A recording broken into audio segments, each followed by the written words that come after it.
are starting to see longer growing seasons, and those longer growing seasons do mean that some places that are suitable for certain species are no longer suitable. It does mean that areas that have not been suitable for some plants and animals are becoming more suitable.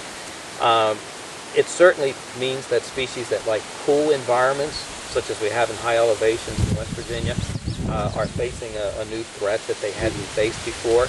And it means that some of the species that we're going to see moving into West Virginia are species that we don't think of as desirable. There's parts of West Virginia up in high elevations, for instance. We don't have tick chiggers, and we are starting to see them move, those kind of pests, move into places that they hadn't been before.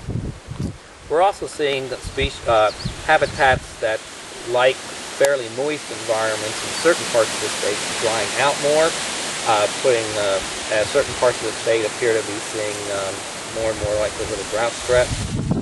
And in other parts of the state, we're actually seeing species. There's other parts of the state where climate change predicts more and more rainfall, and we do seem to be starting to see higher levels of rainfall, and that threatens the species that are tied to particular flood regimes and hydrological. Climate change is tied to so many other things. It's hard to tease out specific events like any one spring, but there is starting to be a repeating pattern that is otherwise becoming more and more difficult to explain outside of climate change.